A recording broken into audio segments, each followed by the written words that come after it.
Hello students, welcome back to my YouTube channel Kavya Gowda commerce class. ಈ video ಅಲ್ಲಿ non controlling interest ಪ್ರಾಬ್ಲಮ್ನ solve ಮಾಡ್ತಿದ್ದೀನಿ. ಎಲ್ಲ ಪಾಸಿಬಲ್ ಕ್ವಶನ್ಸ್ನ ಸಾಲ್ವ್ ಮಾಡ್ತೀನಿ, ಯಾಕಂದರೆ ಇದು 4 ಮಾರ್ಕ್ಸ್ ಮತ್ತು 6 ಮಾರ್ಕ್ಸ್ ಎರಡರಲ್ಲೂ ಕೇಳೋದ್ರಿಂದ ಇದು ಇಂಪಾರ್ಟೆಂಟ್ ಟಾಪಿಕ್ ಆಗಿದೆ. ನಾನು ಪ್ಲೇಲಿಸ್ಟ್ನ ಡಿಸ್ಕ್ರಿಪ್ಷನಲ್ಲಿ ಕೂಡ ಹಾಕಿರ್ತೀನಿ, ಹೋಗಿ ಚೆಕ್ ಮಾಡಿ. Vinay Limited purchased 65% of shares of Pradhan Limited as of 22nd April 2025. On that, profit and loss account of Pradhan Limited had rupees 3 lakh and reserves of rupees 4,50,000. ಇಲ್ಲೇನು ಹೇಳಿದ್ದಾರೆ ಅಂದರೆ, ವಿನಯ್ ಲಿಮಿಟೆಡ್ 65% ಆಫ್ ಶೇರ್ಸ್ನ Pradhan limited ಇಂದ purchase ಮಾಡಿದ್ದಾರೆ. ಆಗ acquisition ಟೈಮಲ್ಲೇ profit and loss ಅಕೌಂಟಲ್ಲಿ ಎಷ್ಟಿತ್ತು ಅಂದರೆ rupees 3 lakh ಇತ್ತು, ಮತ್ತು ರಿಸರ್ವ್ಸ್ 4,50,000 ಇತ್ತು. Pradhan limited earned a profit of rupees 1,40,000 after the acquisition. ಇಲ್ಲೇನು ಹೇಳ್ತಿದ್ದಾರೆ ಅಂದರೆ, ಅಕ್ವಿಸಿಷನ್ ಆದಮೇಲೆ ಇಷ್ಟು ಪ್ರಾಫಿಟ್ನ ಅರ್ನ್ ಮಾಡಿದ್ದಾರೆ ಅಂತ ಹೇಳಿದ್ದಾರೆ. On the date of acquisition, Pradhan limited revalued certain assets in which property, plant provided profit of rupees 80,000 and rupees 1,20,000 respectively. So Pradhan limited ಅಲ್ಲಿ revalue ಮಾಡಿದಾಗ ಮತ್ತೆ ಅವ್ರಿಗೆ ಪ್ರಾಫಿಟ್ ಸಿಕ್ಕಿದೆ ಇಲ್ಲಿ ಅಂತ ಹೇಳಿದ್ದಾರೆ. ಮತ್ತೆ and equipment provided loss of rupees 50,000. ಮತ್ತೆ ರಿವ್ಯಾಲ್ಯೂ ಮಾಡಿದಾಗ ಏನಾಗಿದೆ ಅಂದರೆ ಎಕ್ವಿಪ್ಮೆಂಟ್ ಅಲ್ಲಿ ಲಾಸ್ ಆಗಿದೆ ಅಂತ ಹೇಳಿದ್ದಾರೆ.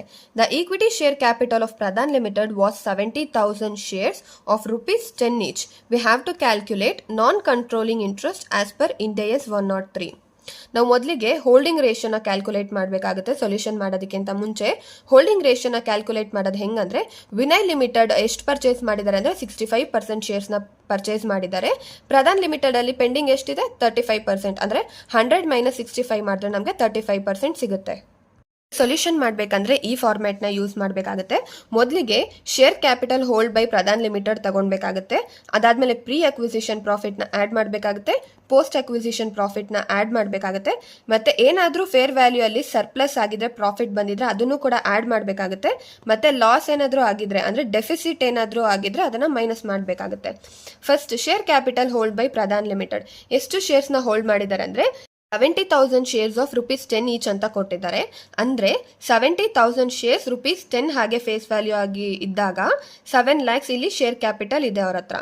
ಅದರಲ್ಲಿ ನಾವು ಪ್ರಧಾನ್ ಲಿಮಿಟೆಡ್ ಮಾತ್ರ ತಗೋಬೇಕಾಗುತ್ತೆ, ಅದು 35%. ನೋಡಿ, ಇಲ್ಲಿ ಆಲ್ರೆಡಿ ನಾವು ಹೋಲ್ಡಿಂಗ್ ರೇಷಿಯೋ ಕ್ಯಾಲ್ಕುಲೇಟ್ ಮಾಡಿದ್ವಿ. ಸೊ 7 lakh ಇಂಟು 35% ಮಾಡಿದಾಗ ನಮಗೆ 2,45,000 ಸಿಗುತ್ತೆ. ಇದು share capital hold by Pradhan limited. Next pre acquisition ಪ್ರಾಫಿಟ್ನ ಆ್ಯಡ್ ಮಾಡಬೇಕಾಗುತ್ತೆ.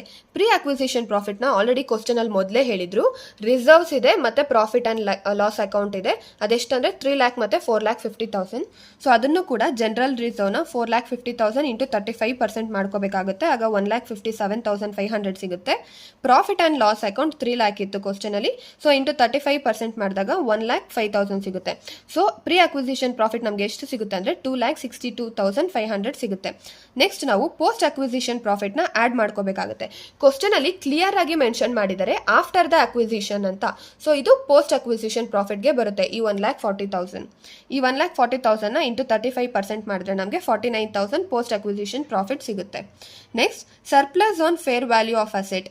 ಇದೇನಂದ್ರೆ ಇಲ್ಲಿ ಕ್ವಶನ್ ಅಲ್ಲಿ ಹೇಳಿದ್ದಾರೆ Pradhan limited revalued certain assets.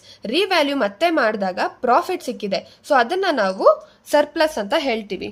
So property 80,000 ಜಾಸ್ತಿ ಆಗಿದೆ, ಸೊ ಇದು ಪ್ರಾಫಿಟ್ ಆಗಿ ಸಿಕ್ಕಿರೋದ್ರಿಂದ ಇಂಟು 35% ಮಾಡಿದಾಗ 28,000 ಸಿಗುತ್ತೆ. ಪ್ಲಾಂಟ್ ಕೂಡ 1,20,000 ಇಂಟು 35% ಮಾಡಿದಾಗ ನಮಗೆ 42,000 ಸಿಗುತ್ತೆ. So total surplus on fair value of asset ಎಷ್ಟು ಅಂದರೆ 70,000. ನೆಕ್ಸ್ಟ್ ನಾವು ಡೆಫಿಸಿಟ್ ಅಥವಾ ಲಾಸ್ನ ಮೈನಸ್ ಮಾಡಬೇಕಾಗುತ್ತೆ. ಕ್ವಶನ್ ಅಲ್ಲಿ ಆಲ್ರೆಡಿ ಹೇಳಿದ್ರು ಏನಂದ್ರೆ provided a loss of 50,000. Equipment ಅಲ್ಲಿ ಲಾಸ್ ಆಗಿದೆ 50,000 ಅಂತ. ಅದನ್ನ ನಾವು 50,000 ಇಂಟು 35% ಮಾಡಿದಾಗ 17,500 ನಾವು ಮೈನಸ್ ಮಾಡಿ ತೋರಿಸಬೇಕಾಗುತ್ತೆ. ಸೊ ಈಗ share capital hold by Pradhan limited ಜೊತೆ ನಾವು pre acquisition profit, post acquisition profit ಮತ್ತು ಸರ್ಪ್ಲಸ್ನ ಆ್ಯಡ್ ಮಾಡಬೇಕಾಗತ್ತೆ. ಅದಾದ ನಂತರ ನಾವು ಡೆಫಿಸಿಟ್ನ ಮೈನಸ್ ಮಾಡಿದಾಗ ನಮಗೆ ನಾನ್ ಕಂಟ್ರೋಲಿಂಗ್ ಇಂಟ್ರೆಸ್ಟ್ ಸಿಗುತ್ತೆ. ಸೊ ಇದರಲ್ಲಿ ಫೈನಲ್ ಆನ್ಸರ್ 6,09,000 ನಮಗೆ ನಾನ್ ಕಂಟ್ರೋಲಿಂಗ್ ಇಂಟ್ರೆಸ್ಟ್ ಆಗಿರುತ್ತೆ. ಸ್ಟೂಡೆಂಟ್ಸ್, ಐ ಹೋಪ್ ನಿಮಗೆ ಈ ಪ್ರಾಬ್ಲಮ್ ಅರ್ಥ ಆಗಿದೆ ಅಂತ. ಈ ವಿಡಿಯೋ ಏನಾದರೂ ನಿಮಗೆ ಇಷ್ಟ ಆಗಿದ್ರೆ ಲೈಕ್ ಮಾಡಿ, ಶೇರ್ ಮಾಡಿ ಮತ್ತು ಸಬ್ಸ್ಕ್ರೈಬ್ ಮಾಡಿ. Thank you.